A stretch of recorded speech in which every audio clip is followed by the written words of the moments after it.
It's Friday, May the 29th, and here are your latest updates. His Highness Sheikh Abdullah bin Zayed Al Nahyan, Deputy Prime Minister and Minister of Foreign Affairs, held a phone call with the Kuwaiti Foreign Minister.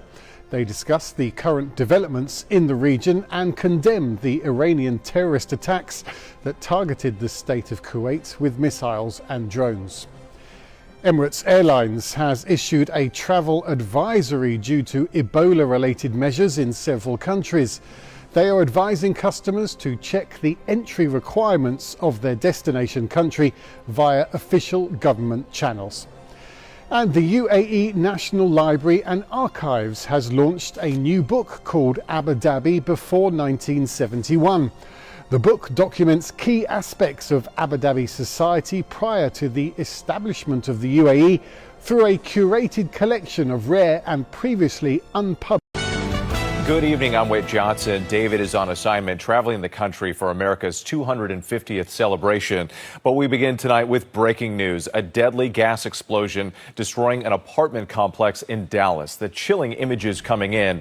Residents say it sounded like a bomb went off. We're now getting reports of fatalities and injuries and the search efforts underway for the missing. Emergency crews responding to a call regarding a gas leak that soon grew into a raging inferno. Plumes of black smoke and flames visible for miles. What we've just learned. ABC's Clevroyice leads us off. Tonight, a search for victims after an explosion turned a downtown Dallas apartment building into a towering inferno.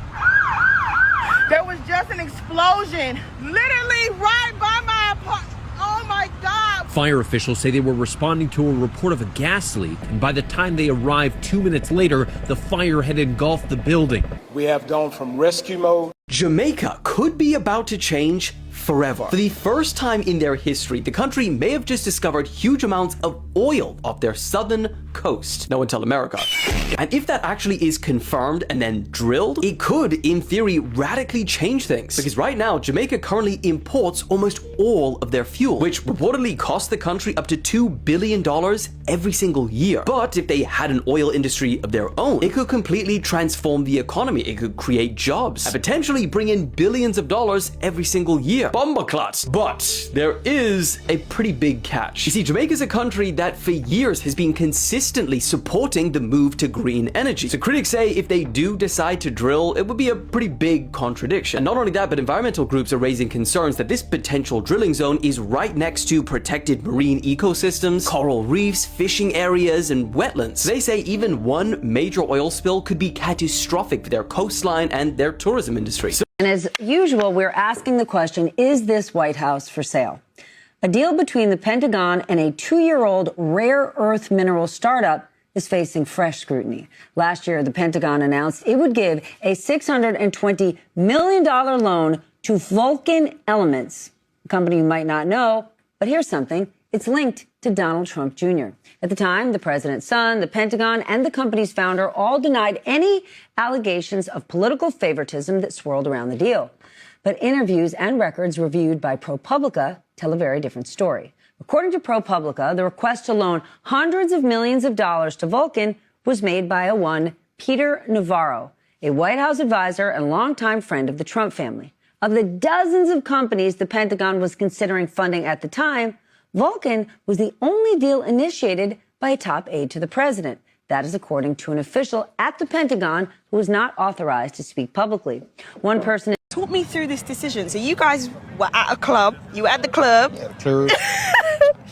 And then you four... How did the conversation happen that we're going to hit the Emirates? Well, we saw what the Emirates was looking like beforehand, and we wanted to go then, but it was obviously maybe a bit too much. Yeah. And we wouldn't have got to experience it as much as we would have liked to. So the idea just stopped for a little bit. We were enjoying ourselves, enjoying the night, and then we're like, should we just go? And Deck sort of was like, I'm going. He was the ringleader. Yeah, he was on it. And he got us on it, so we were just there, turned up, no one was there at the start, maybe like 2 people were there. Yep. And then I saw a few guys that went to get food or something like that at that time. I don't know what they were doing. Yeah. Then it started going on Instagram Live, all that type of stuff. We saw all of it. Yeah, man. So it just turned into a mad one. But yeah, it was good just to be there, man. Just to see just to try to take it in as much as possible. Yeah. It was a powerful moment. What was it like to see those fans, albeit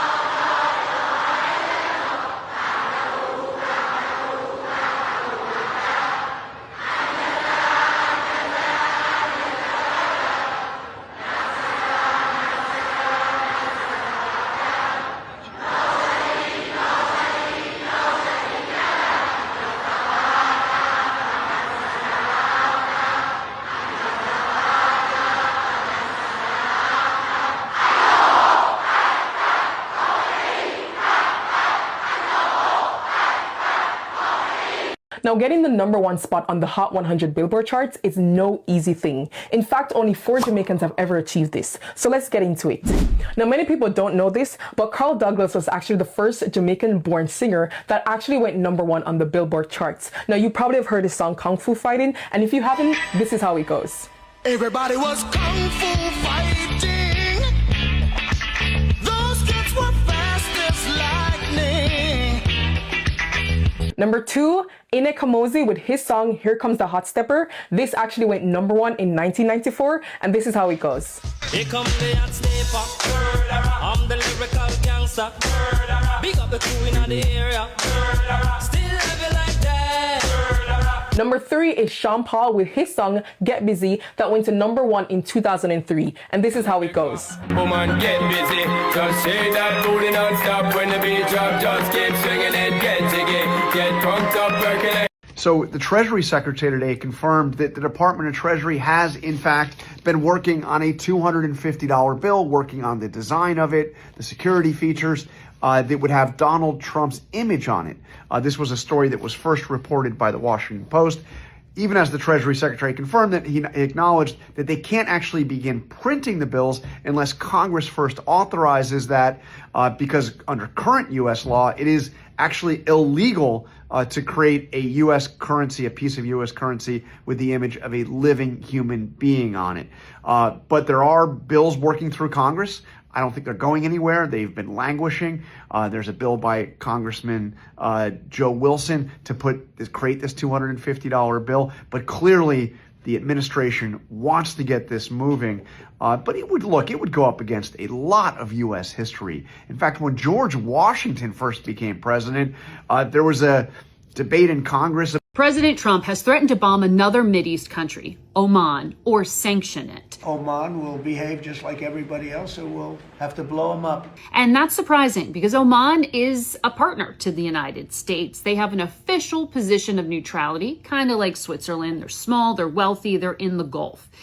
And in the past, they've helped America out on some thorny diplomatic issues. This time, though, President Trump says Oman should not cut a deal with Iran to reopen the strait if it involves charging any kind of toll for entry. Now, the two countries have been discussing charging a fee, a kind of system there, to cover Oman's expenses for doing security screenings against smugglers and traffickers and the like. Treasury Secretary Bessent later cleaned things up a little bit. He said Oman's ambassador had assured him there was no plan to charge a toll. In the past, Oman's ambassadors and diplomats have been important. Gold, cash, and luxury villas all seized by Italian authorities, apparently tied to mafia drug trafficking.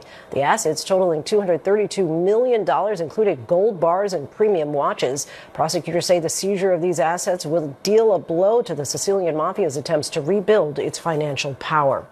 Now, also, Complex has released its 50 best New York rappers list. The internet has been going crazy over this. They're fighting about it. The top 5, Jay-Z, Biggie, Nas, Rakim, and LL Cool J. Nas comes in at number 3, and it's breaking out a debate for everybody. For the rapper, many call him New York's greatest lyricist, Illmatic basically being the scripture. In third place feels like a snub, even if he's going up against Jay-Z and Biggie. I mean, it's really a hard argument right right there. The receipts also are flying for Fat Joe. He recently put Jadakiss on the spot about missing the top 5, and Jadakiss coolly shrugged it off and said, they know what I can do. Add Nicki Minaj at number 6 and Cardi at 25, above a row of legends with French Montana closing at 50.